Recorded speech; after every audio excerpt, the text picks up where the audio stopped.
और डीके गोयल में ये चैप्टर 19 है, टीएस गरेवाल में चैप्टर नंबर 17 है और डीके गोयल में चैप्टर नंबर 19। नाम है चैप्टर का rectification of error. Rectification of error important chapter है, 1 हफ्ता चलेगा ये चैप्टर, और इसका वेटेज है minimum 4 marks, max to max आया तो 6 मार्क।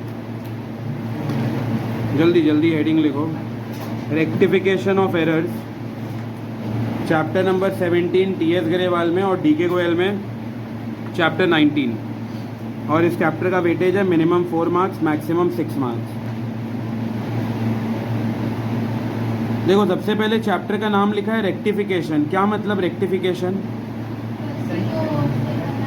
हाँ, जो गलत चीज़ है उसको हम लोग सही करेंगे। तो रेक्टिफिकेशन में ऐसा एरो करके लिखो, रेक्टिफिकेशन मतलब रिकरेक्शन करना। कुछ गलत दिया रहेगा पॉइंट्स वगैरह, जैसे मान लो रोहन को अकाउंट डेबिट करना था, हम सोहन अकाउंट डेबिट कर दिए, तो वापस से उसको ठीक करके रोहन अकाउंट डेबिट कर देंगे। तो जो भी गलती हैं उनको ठीक करने हैं, चैप्टर के अंदर पढ़ेंगे। अच्छा, कोई ये बता सकता है एरर होना और फ्रॉड होना दोनों में फ़र्क क्या है? नहीं, रिकरेक्शन नहीं, मैं बोल रहा हूँ, हाँ करेक्ट। ये जो एरर है ना, ये अनइंटेंशनली होता है, ये जानबूझ के नहीं किया जाता। गलती से मान लो अकाउंटेंट हड़बड़ी में 1000 रुपये भेजना था, वो गलती से 2000 भेज दिया या 10,000 भेज दिया, 1 ज़ीरो ज़्यादा लगा दिया या 1 ज़ीरो कम लगा के 100 रुपये भेज दिया। तो जो एरर होता है ना, ये अनइंटेंशनली होता है, गलती से। और जो फ्रॉड होता है ना, ये इंटेंशनली होता है, जानबूझकर किया जाता है, कि बिल्कुल एकदम गंदा नहीं आता है कि हम लोग तो ऐसे करके ही रहेंगे, तो ये किया जाता है। तो अब ये चैप्टर में हम लोग ये पढ़ेंगे कि जो गलती से हुआ है, अनइंटेंशनली हुआ, उसको ठीक कैसे करना है। पहले हम लोग मीनिंग लिख लेते हैं। वैसे रिकरेक्शन करना क्यों पड़ता होगा? गलती होता क्यों होगा, क्या लगता है? ये जो 1000 से 10,000 हो गया, 100 हो गया, ये किसका गलती है? हाँ, अकाउंटेंट। जो अकाउंटेंट को हम लगाएं काम में, उसकी गलती है। और इंसान है, वो भगवान तो है नहीं, इंसान से तो गलती होता ही है। तो इसीलिए जहाँ भी ह्यूमन एलिमेंट इन्वॉल्व होता है, जहाँ भी इंसान इन्वॉल्व होता है, वहाँ मिस्टेक्स होने के चांसेस हमेशा रहते हैं। तो इसीलिए हम ये चैप्टर पढ़ रहे हैं कि हमारा अकाउंटेंट से गलती हो गया है, तो हम उसको ठीक कर रहे हैं। तो जो अकाउंटेंट इतने साल से अकाउंटिंग कर रहा है, उससे गलती हो गया, तुम पहली बार अकाउंट्स पढ़ के उसको ठीक करोगे। कितना बड़ा हिपोक्रेसी बात चल रहा है इधर। पहले हम लोग मीनिंग लिख लेते हैं। रेक्टिफिकेशन का मतलब क्या होता है, लिखो। व्हेन अ ट्रांजैक्शन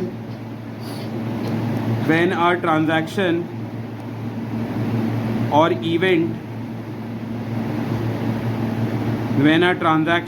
इवेंट आ जाओ, आज साहिल भी नहीं आया है ना। अच्छा, when a transaction or events are recorded at wrong place, हम गलत जगह उसको रिकॉर्ड कर दिए। मान लो राम के अकाउंट में करना था, श्याम के अकाउंट में कर दिए। गलत साइड कर दिए, डेबिट साइड पोस्टिंग करना था, गलती से क्रेडिट साइड कर दिए। या रिकॉर्ड किए ही नहीं, रिकॉर्ड पूरा करना ही भूल गए। तो ये तीनों में से कुछ भी हो सकता है। या तो हम गलत जगह रिकॉर्ड कर दिए, राम की जगह श्याम, मोहन की जगह सोहन। रॉन्ग साइड कर दिए, मतलब डेबिट साइड करना था पोस्टिंग, गलती से क्रेडिट साइड कर दिए। या क्रेडिट साइड करना था पोस्टिंग, गलती से डेबिट साइड कर दिए। या रिकॉर्ड करना ही भूल गए, not recorded at all. This is called an error. इनको बोलते हैं एरर। इंटेंशनली नहीं होता है, अनइंटेंशनली गलती से हो जाता है कभी। और ये एरर को ठीक करने के प्रोसेस में जो हम एडजस्टमेंट करते हैं, उसी एडजस्टमेंट को बोलते हैं rectification of error. The process of adjustment made to correct the error is called rectification of error. तो ये जो प्रक्रिया किया जाता है जिसमें हम गलती को सुधारते हैं, उसी प्रोसेस को बोलते हैं रेक्टिफिकेशन ऑफ एरर।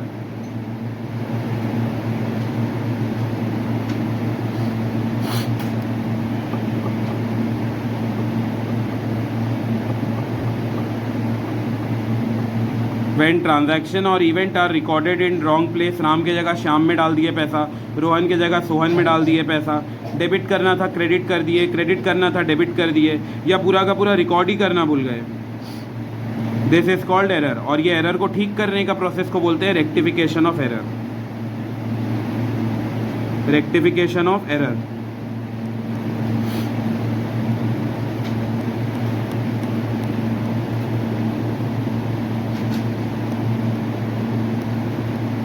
इसके बाद लिखो flow of accounting. Flow of accounting, accounting का क्या फ्लो है।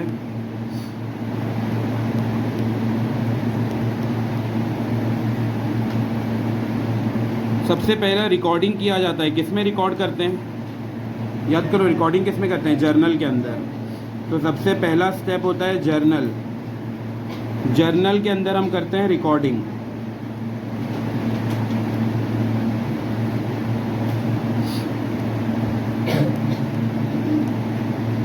फिर रिकॉर्डिंग करने के बाद अगला लेजर में क्या करते हैं, पोस्टिंग या क्लासिफाइंग। तो फिर उसके बाद आते हैं लेजर में।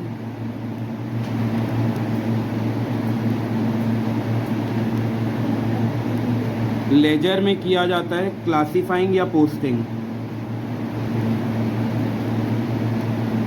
क्लासिफाइंग भी बोलते हैं, पोस्टिंग भी बोलते हैं इसको। लेजर के बाद क्या बनाया जाता है, कुछ याद है, ट्रायल बैलेंस। लेजर के बाद प्रिपेयर किया जाता है ट्रायल बैलेंस। ट्रायल बैलेंस में हम सारे असेट्स के वैल्यू, फिर उसके बाद लाइबिलिटी के वैल्यू, डेबिट क्रेडिट, फिर उसके बाद इनकम जो है वो, फिर उसके बाद एक्सपेंस जो है वो, सबका रिकॉर्डिंग करते हैं।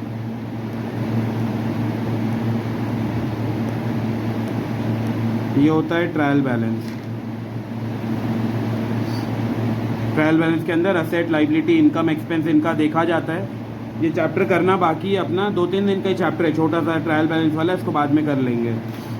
तो ट्रायल बैलेंस के अंदर असेट, लाइबिलिटी, इनकम, एक्सपेंस, ये सब का डेबिट बैलेंस, क्रेडिट बैलेंस से देखा जाता है।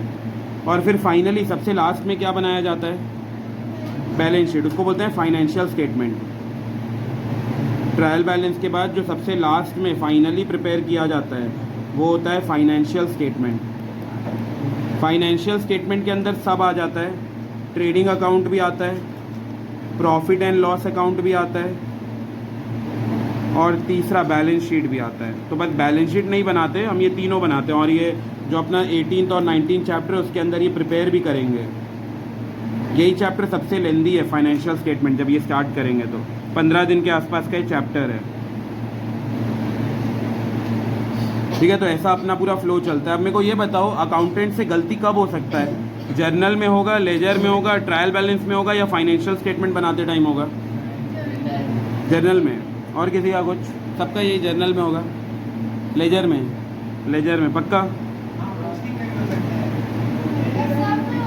गलती कहीं भी हो सकता है, अकाउंटेंट से गलती मान लो रिकॉर्डिंग के टाइम में हो गया, राम के अकाउंट में डेबिट करना था, गलती से श्याम के अकाउंट में डेबिट कर दिए। फिर श्याम का बैलेंस निकाल के लिखना था, गलती से वो रमन के बैलेंस में लिख दिए, क्लासीफाई गलत कर दिए। ट्रायल बैलेंस में असेट जो होता है, बिल्डिंग जो होता है वो असेट होता है, लेकिन जल्दीबाजी में उसको लाइबिलिटी मान लिए, तो वो एक गलती हो गया। फाइनेंशियल स्टेटमेंट में हम लोग करेक्ट प्रॉफिट दिखाए नहीं, वो एक गलती हो गया। जल्दीबाजी में कुछ ऊपर नीचे हो गया प्रॉफिट बनाते टाइम, ट्रेडिंग में गलती हो गया, पीएनएल में गलती हो गया। तो ऐसे किसी में भी गलती हो सकता है। हम ये नहीं डिटेक्ट कर सकते हैं कि इसी में होगा गलती। गलती किसी भी स्टेज में हो सकता है। इंसान, ह्यूमन एलिमेंट यहाँ भी है, यहाँ भी है, यहाँ भी है और यहाँ भी है। और इंसान भगवान तो है नहीं, तो गलती उससे कहीं भी हो सकता है। अब इसके बाद लिखो टाइप्स ऑफ एरर। कितने तरीके की गलती होते हैं, टाइप्स ऑफ एरर, 4 तरीके की गलती हैं। हम लोग इस चैप्टर में एक बार में पूरा थ्योरी नहीं लिखेंगे, थोड़ा थोड़ा करके थ्योरी लिखेंगे, बीच बीच में प्रैक्टिकल करेंगे, फिर थोड़ा थ्योरी पढ़ेंगे। तो टाइप्स ऑफ एरर लिखो, error of omission, error of commission. कई बार एग्जाम में ये भी क्वेश्चन आया कि 2-3 पॉइंट दे देता है और बताना पड़ता है कि ये कौन सा एरर है, एरर ऑफ ओमिशन है, एरर ऑफ कमीशन है। तो इसीलिए एक एक एरर को बहुत अच्छे से समझना ज़रूरी है। Error of omission, error of commission, error of principles, compensating error. तो ये 4 तरीके के एरर होते हैं, यही चारों पढ़ना है, फिर अपना चैप्टर ख़त्म। Error of omission, error of commission, error of principles और लास्ट कंपनसेटिंग एरर। ये पूरा थ्योरी हम लोग एक साथ नहीं लिखेंगे, पहले हम लोग ओमिशन वाला लिखेंगे, फिर ये चैप्टर का प्रैक्टिकल पार्ट पे आएंगे, फिर कल थोड़ा थ्योरी लिखेंगे, फिर उसका प्रैक्टिकल पार्ट पे आएंगे। कोई बता सकता है ओमिशन का क्या मतलब होता है? हम एंट्री ओमिट कर दिए, इसका मतलब हाँ लिखना ही भूल गए। तो जब ये भूल जाते हैं, लिखते ही नहीं है, रिकॉर्ड ही नहीं किया, ऐसा नहीं कि कुछ रिकॉर्ड किया कुछ नहीं, पूरा का पूरा लिखना ही भूल गए, तो उसको बोलते हैं एरर ऑफ ओमिशन। अब इसमें भी देखो दो तरीके का हो सकता है। एक हो सकता है कंप्लीट ओमिशन। कंप्लीट ओमिशन मतलब पूरा एंट्री लिखना भूल गए। मान लो हम लोग बिल्डिंग खरीदे थे कैश में, तो एंट्री होना था building account debit to cash, लेकिन जल्दीबाजी में क्या हुआ, हम ये पूरा का पूरा एंट्री लिखना भूल गए, इसको बोलते हैं कंप्लीट ओमिशन।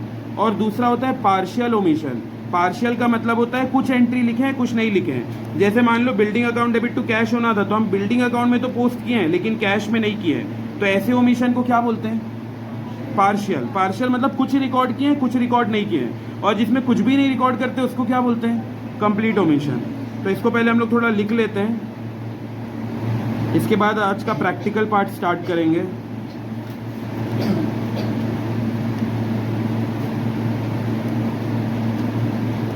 सबसे पहला हेडिंग दो एरर ऑफ ओमिशन। इसका मतलब हम एंट्री करना ही भूल गए। Error of omission.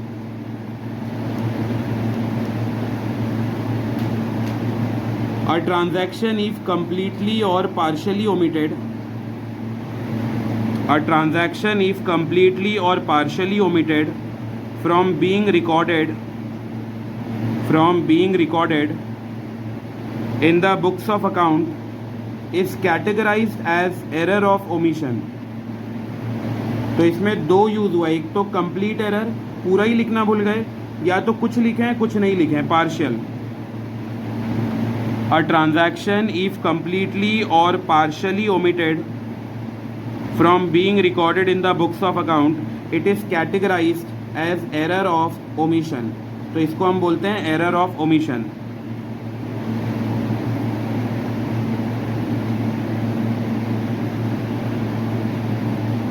अब इसका लिखो फर्स्ट पार्ट, ए पॉइंट दे दो इसको, error of complete omission. Complete का मतलब थोड़ा बहुत लिखे या पूरा ही लिखना भूल गए?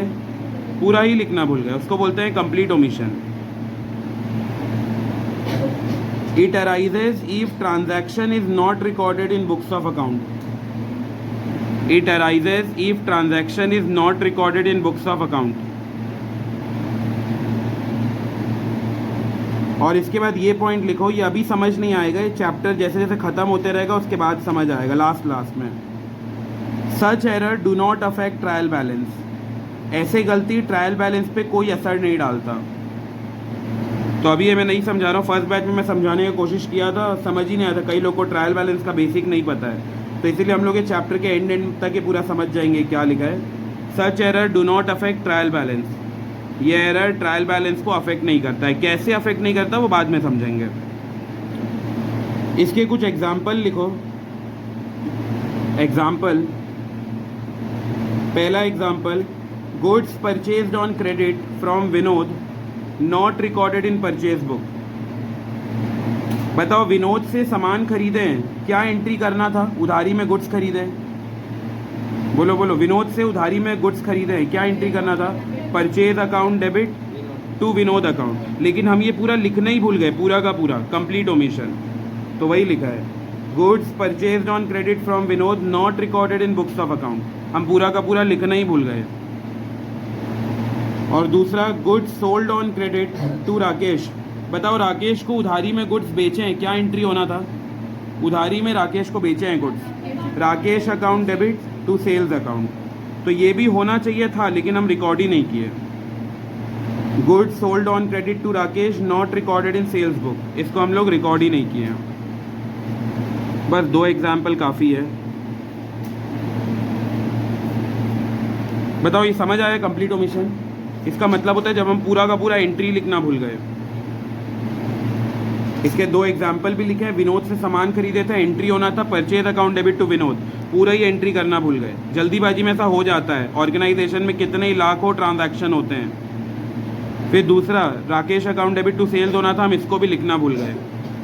Goods sold on credit to Rakesh not recorded in sales book.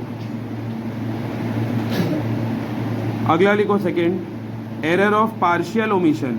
Partial का मतलब होता है हम आधा अधूरा लिखे नहीं हैं, कुछ लिखे हैं कुछ नहीं लिखे हैं। एरर ऑफ पार्शियल ओमिशन,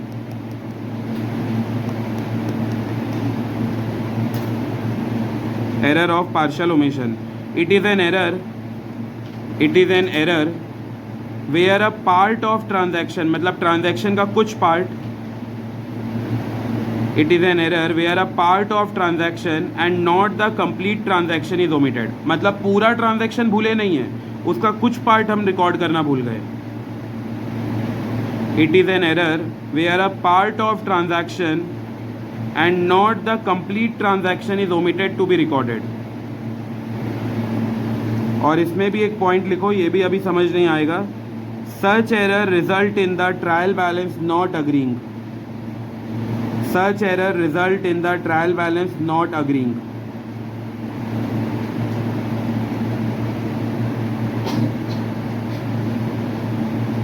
इसके भी एग्जाम्पल्स लिखो. Example, credit sale of goods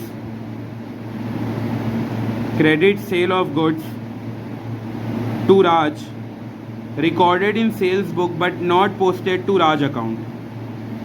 बताओ, राज को जब उधारी में गुड्स बेचेंगे क्या एंट्री करेंगे?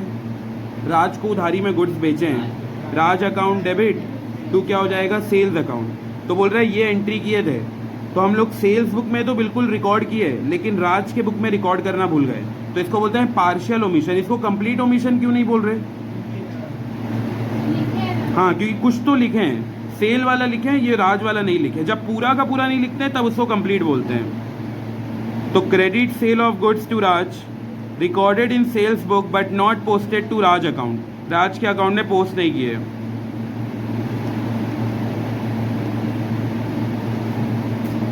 अगला, omission in carrying forward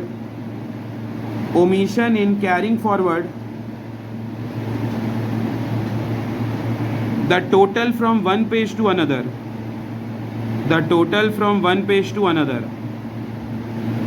Omission from carrying forward the total from one page to another. इसके लिए एक एग्जाम्पल बनाओ, ये जो सेकेंड पॉइंट लिखे हैं तो उससे अच्छा समझ आएगा. ये फर्स्ट वाला तो एग्जाम्पल समझ आया ना.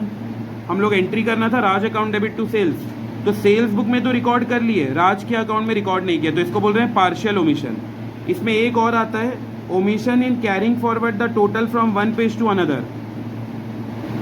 इसके एग्जाम्पल नीचे बनाओ.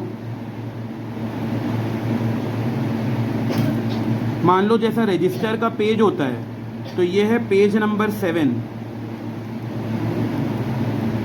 और ये पलट कर नया पेज है, अगला पेज नंबर 8. तो कई बार क्या होता है, पेज ऐसा खत्म हो जाता है, जैसे मान लो 7th पेज खत्म हुआ, जैसे यहाँ देखो एग्जाम्पल, मान लो ये अपना है 7th पेज, ठीक है. अब ये वाला पेज जो है ये खत्म हो गया, तो अब बताओ इसका बैलेंस कहाँ लिखेंगे? नेक्स्ट पेज में इधर ले जाएंगे. तो गलती क्या हुआ है, जो अकाउंटेंट है अपना, वो इनको सबको टोटल किया, ये पूरा टोटल किया, और इसका फाइनल जो टोटल अमाउंट है मान लो वो आ रहा है 286.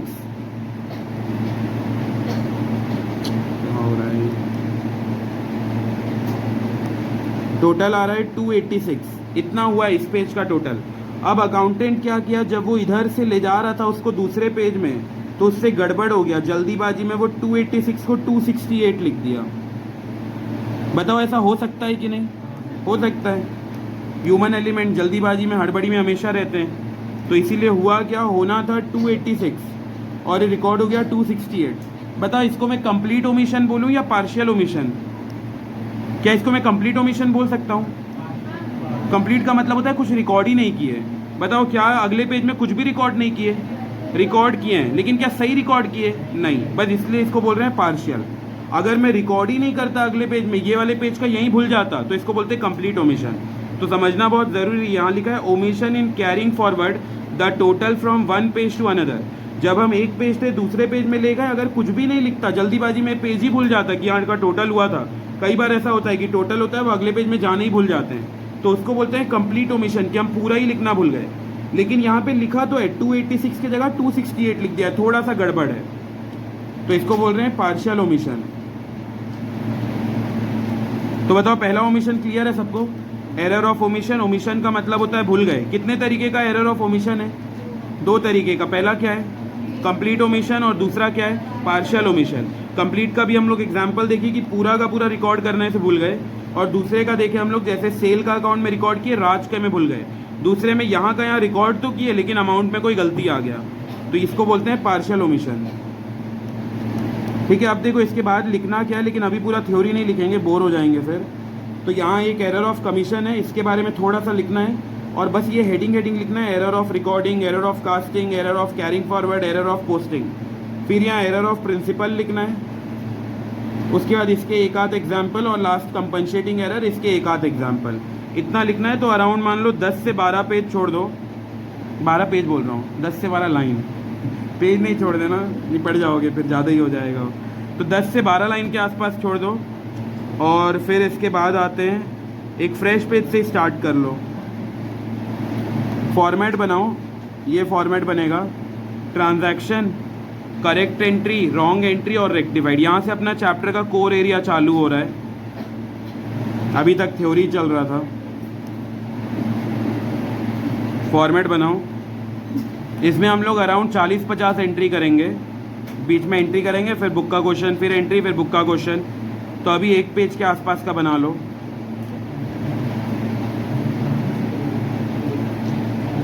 इसके अंदर अराउंड अभी 10 एंट्री करेंगे आज। जल्दी, वीरू कहाँ गायब हो गया था?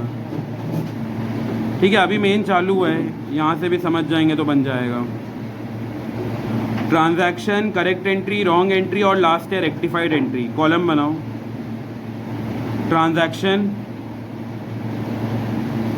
Wrong entry, sorry correct entry, wrong entry, rectified entry. पहले करेक्ट, फिर उसके बाद रॉन्ग, फिर उसके बाद रेक्टिफाइड। एग्जाम में कैसे प्रेजेंट करना है, कैसे नहीं, वो सब मैं बताऊंगा। पहले तो अभी हम लोग एग्जाम्पल नोट कर रहे हैं।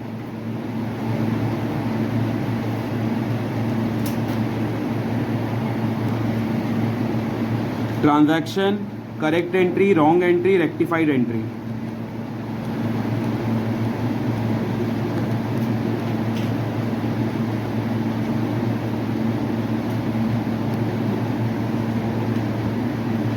हो गया, पहला एंट्री पे आते हैं। बन गया सबका? जल्दी जल्दी स्टार्ट करेंगे फिर।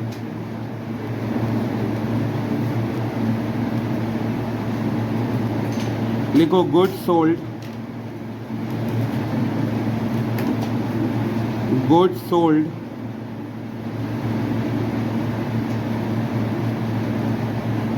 Goods sold to Sandeep of rupees 10,000 recorded as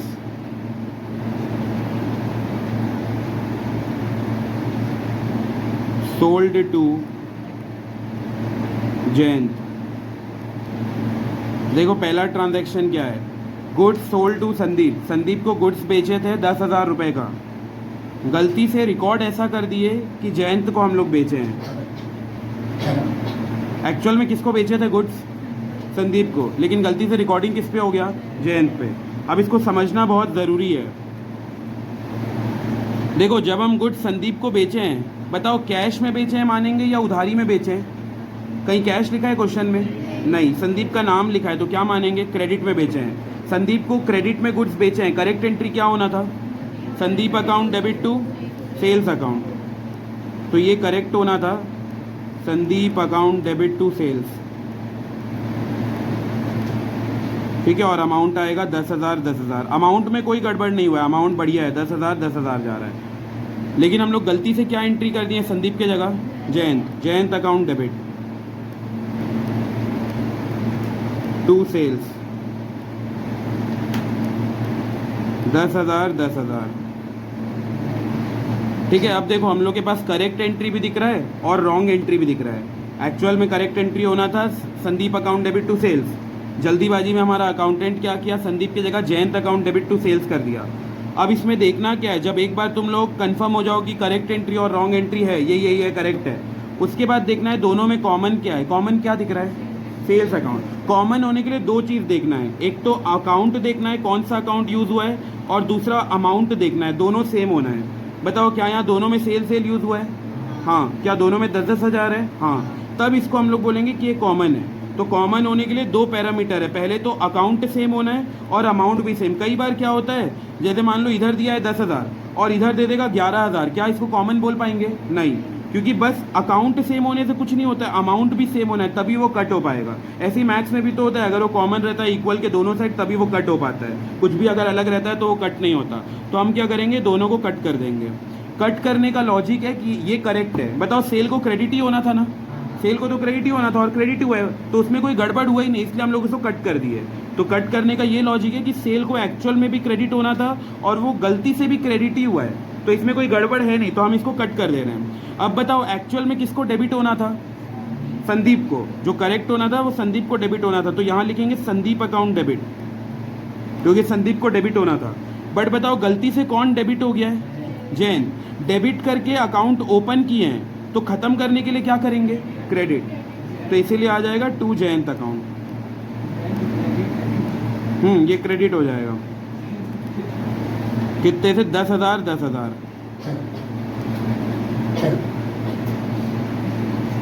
अब इसका मैं लॉजिक बता रहा हूँ, अगर किसी को डाउट लग रहा है डेबिट को क्रेडिट क्यों किए, क्रेडिट को डेबिट क्यों किए, थोड़ा एक लॉजिक समझना।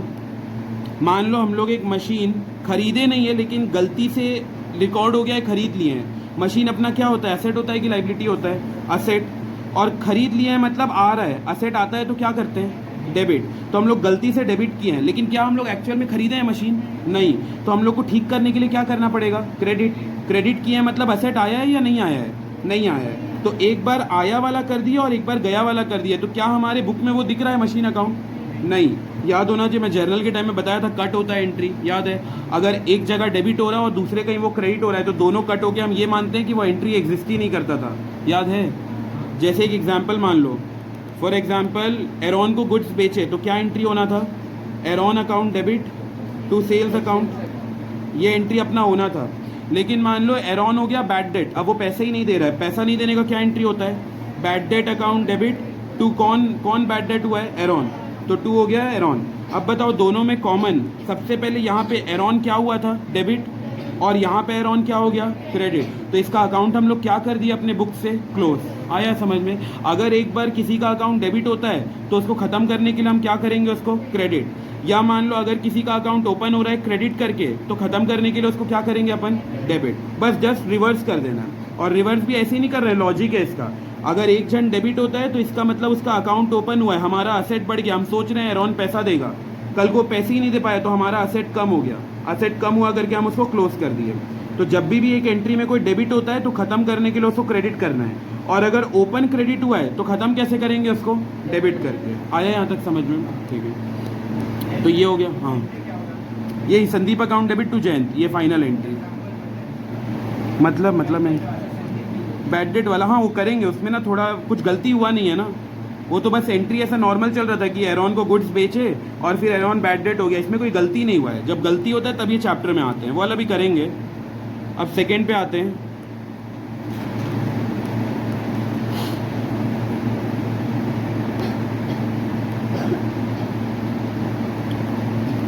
Salary paid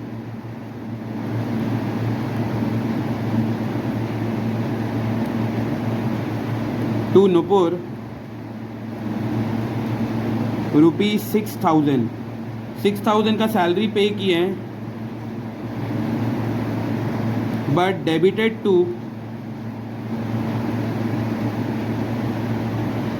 travelling expense account.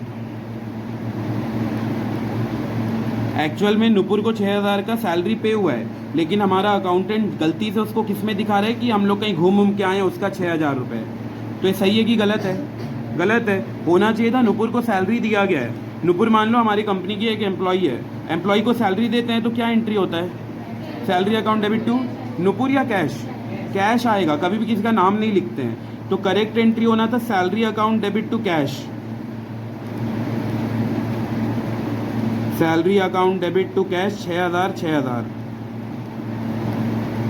लेकिन गलती से हम डेबिट किसको कर दिए? ट्रैवलिंग एक्सपेंस, कि घूमने गए हैं ऐसा दिखा दिए गलती से। Travelling expense account debit to cash 6,000 6,000। बताओ दोनों में कॉमन क्या है? कॉमन होने के लिए अकाउंट और अमाउंट दोनों सेम है, सेम होना चाहिए क्या कैश में? हाँ दोनों में सेम है, अकाउंट भी सेम है, अमाउंट भी सेम है। बताओ एक्चुअल में किसको डेबिट करना था? डेबिट कौन सा अकाउंट होना चाहिए था? सैलरी। देखो ये करेक्ट वाला देखा करो, जब कट कर देते हो ना इसके बाद चेक किया करो करेक्ट में क्या बचा है, सैलरी। तो सैलरी को एक्चुअल में डेबिट होना था तो हम डेबिट कर देंगे, सैलरी अकाउंट डेबिट। गलती से किसको डेबिट कर दिए? Travelling expense. ओपन किया है डेबिट करके तो ख़त्म कैसे करेंगे? क्रेडिट कर देंगे। बस ये एंट्री हो गया, ट्रैवलिंग एक्सपेंस 6000 6000। यहाँ तक आया सेकंड वाला, दीप्ति को, हर्षिता को बन गया ना? ठीक है अगले पे आते हैं।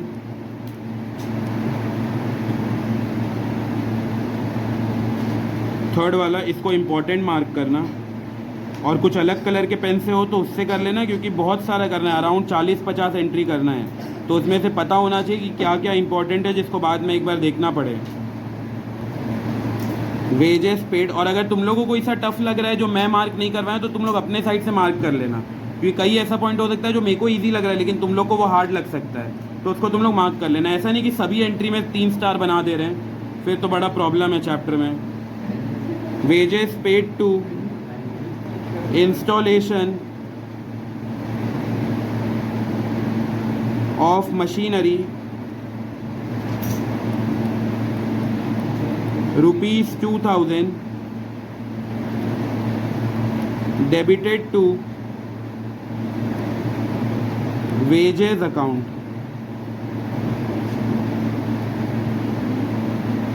wages paid to installation of machinery debited to wages account। पहले ये बताओ कोई गलती भी हुआ है या नहीं हुआ है? थोड़ा सोच के बोलना, भेड़ चाल में नहीं।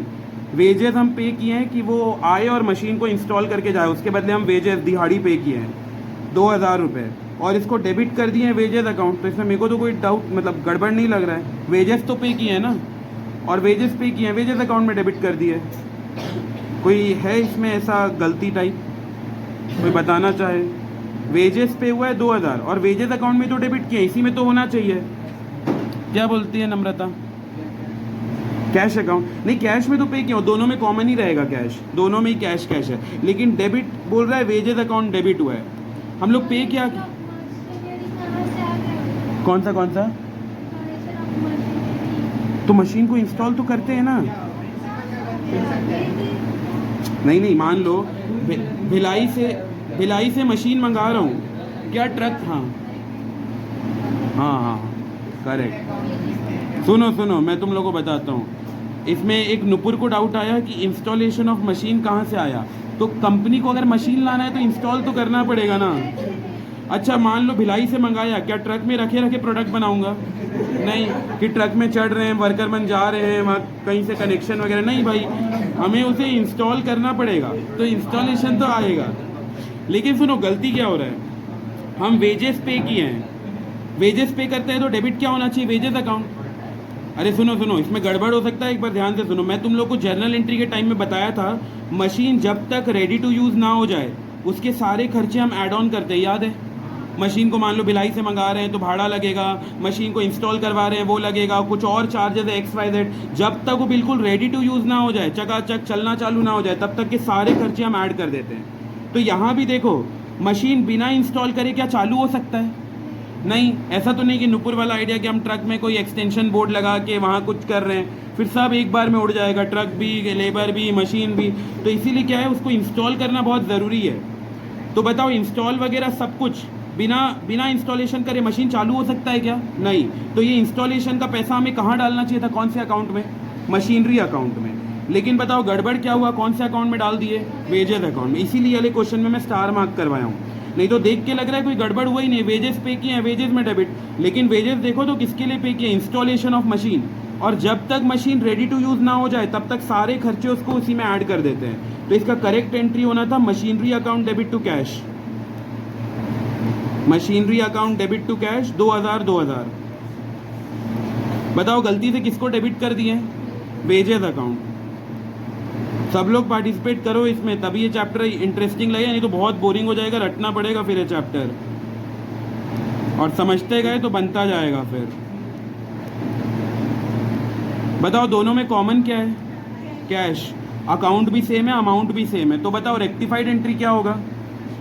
Machinery account debit to wages account. पहले तो करेक्ट वाला देखो, जब कट कर देते हो ना, इसके बाद अगर कोई भूल जाता है कि क्या करना है, तो कट करने के बाद सबसे पहले चेक किया करो करेक्ट एंट्री में बचा क्या है। तो बचा है मशीन अकाउंट, तो सबसे पहले वो लिख दो machine account, machinery account debit. और इसके बाद गलती से हम लोग वेजेस अकाउंट को डेबिट कर दिए, ओपन किए हैं डेबिट करके, तो क्लोज कर देंगे क्रेडिट करके। तो टू वेजेस अकाउंट 2000 2000। यहाँ तक क्लियर है सबको? तो ये थर्ड वाला काम का था, क्योंकि जब तक मशीन रेडी टू यूज़ ना हो जाए तब तक सारे खर्चे हम ऐड ऑन करते हैं उसी में।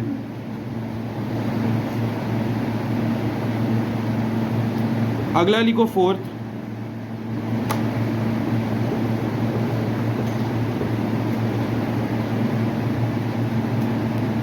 अगला fourth entry, purchase goods from Amar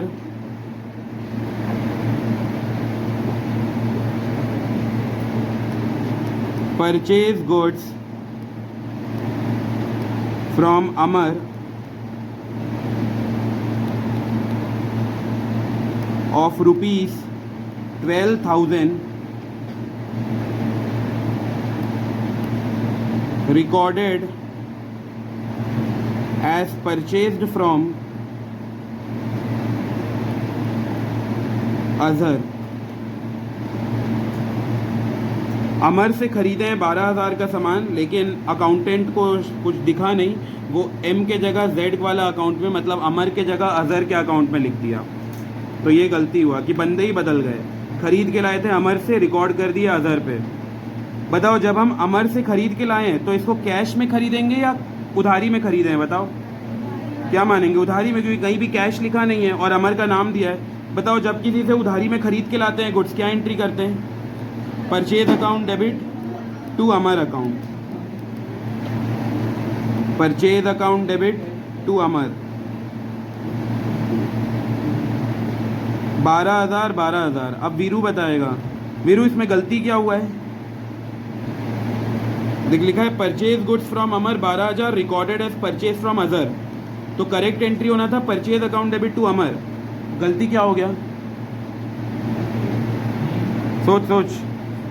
Amar से खरीदे हैं, गलती से अजहर में दिखा दिए कि अजहर से खरीदे हैं, तो करेक्ट एंट्री है purchase account debit to Amar. तो गड़बड़ क्या हुआ होगा? हाँ, purchase account debit to Azhar लिख दिए हैं।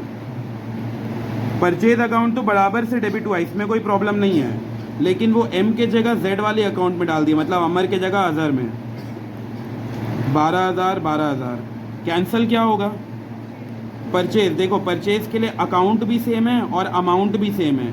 इस बार पहला क्वेश्चन जिसमें डेबिट वाला कैंसिल हो रहा है, तो डेबिट डेबिट कैंसिल कर दिए। अब कैंसिल करने के बाद चेक करना है करेक्ट में क्या बचा। अमर, अमर क्या हो रहा है? क्रेडिट, तो पहले क्रेडिट में अमर लिख दो। जो करेक्ट में बचा रहता है वो हमेशा डेबिट या क्रेडिट जो जहाँ भी दिया वहीं आएगा, टू अमर। और बताओ फालतू में हम लोग अजहर को क्या कर दिए? क्रेडिट, ओपन कर दिए इसका अकाउंट क्रेडिट करके, तो ख़त्म कैसे करेंगे? डेबिट करके। तो अजहर अकाउंट डेबिट 12,000 12,000, तो इसका एंट्री हुआ Azhar account debit to Amar account.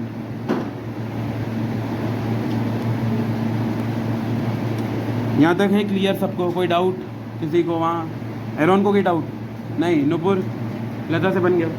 Lata boundary ball खींच के रखी है बीच में। अच्छा अच्छा, ठीक है। अगर अगले पे आते हैं फिफ्थ,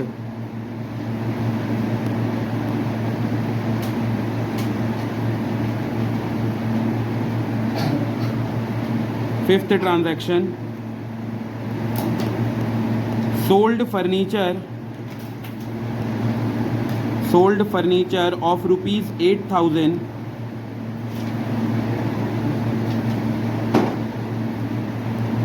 but recorded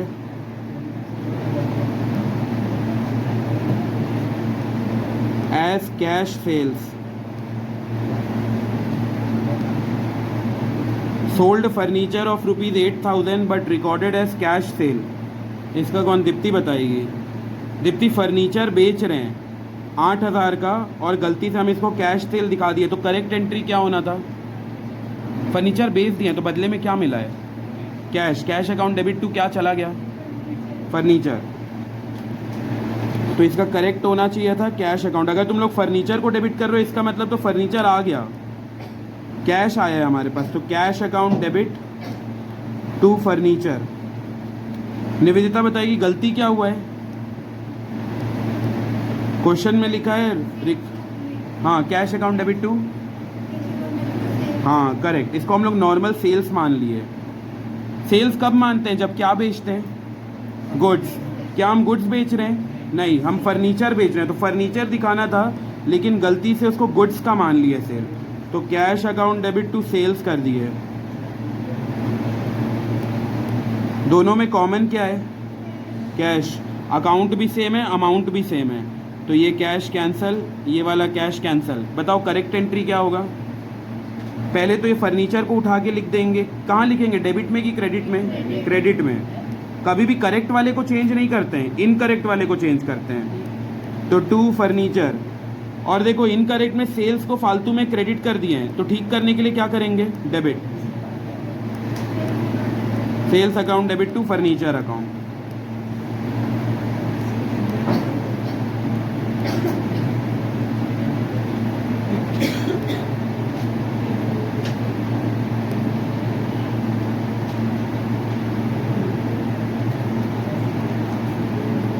अगला लिखो सिक्स पॉइंट, परचेज्ड मशीनरी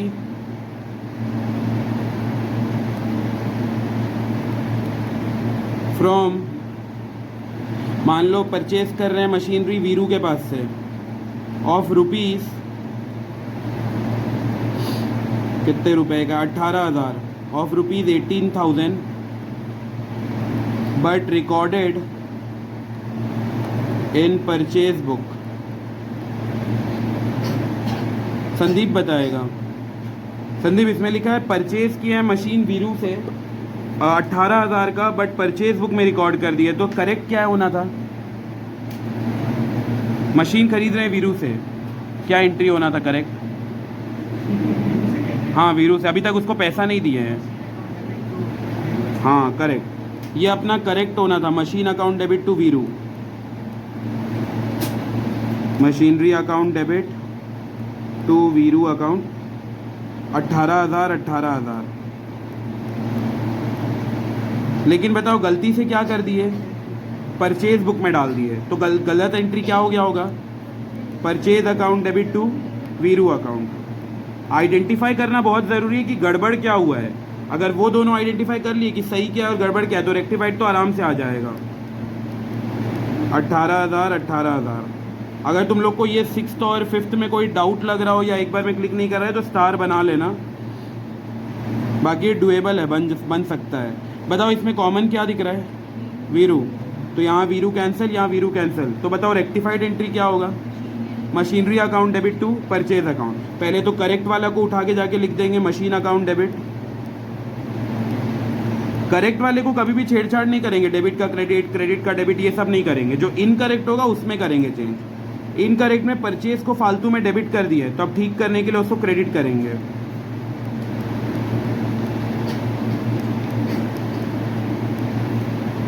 $18,000। अब आते हैं 7th वाले पे। इसको भी अगर चाहो तो स्टार मार्क बना सकते हो, अगर इजी लगा हो किसी को तो नहीं बनाओ, तुम्हारी मर्जी।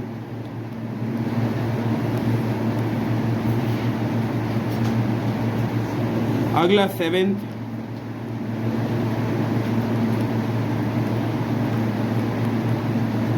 Cash sales of rupees 15,000 not recorded. बताओ ये कौन सा है, पार्शियल ओमिशन या complete omission, complete omission, complete. Partial तब होता है जब कुछ रिकॉर्ड करते और कुछ नहीं रिकॉर्ड करते। यहाँ बोला है सेल किए हैं 15,000 का और पूरा का पूरा रिकॉर्ड नहीं किए।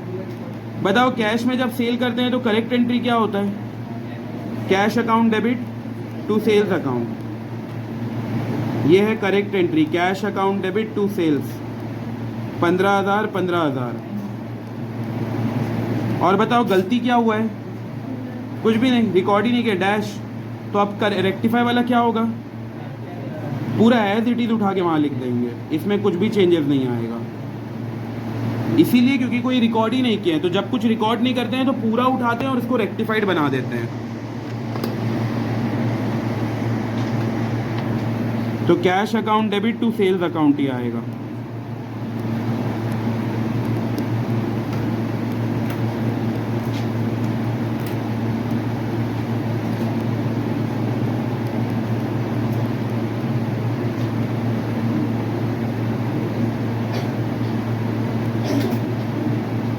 ये जो क्वेश्चन है इसमें एरो करके लिख लो, ये कंप्लीट ओमिशन वाला केस है।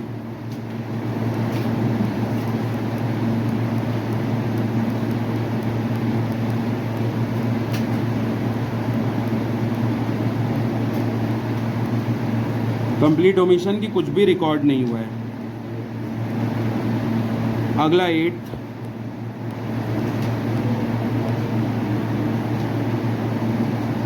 लिखो purchase building of rupees 3 lakh from Jamuna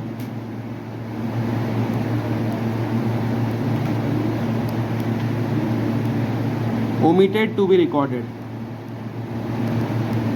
Omitted to be recorded मतलब हम जमुना से, बेचारी जमुना से 3 लाख का ख़रीदे हैं बिल्डिंग और उसको पूरा रिकॉर्ड करने ही भूल गए। बताओ जमुना से ख़रीदे हैं, क्या एंट्री करेंगे? जमुना को नहीं खरीदे, जमुना से बिल्डिंग खरीदे। अगर तुम जमुना को डेबिट करो इसका मतलब बिल्डिंग नहीं आ रहा है, जमुना आ रही है तुम्हारे पास, तो ये तो गलत है ना।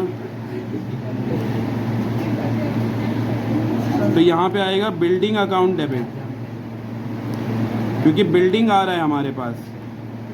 बिल्डिंग अकाउंट डेबिट टू, अभी तक पैसा नहीं दिए हैं तो जमुना आएगा।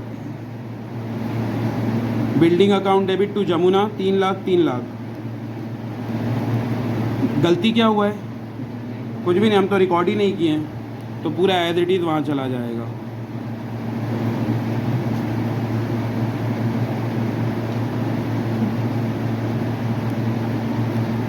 Building account debit to Jamuna,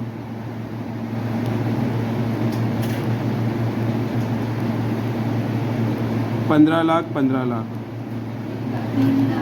sorry 3 lakh. वो बेचारी जमुना थी ना, उससे थोड़ा ज़्यादा नहीं, 15 लाख की बिल्डिंग ही ले रहे हैं ना, फिर ठीक है।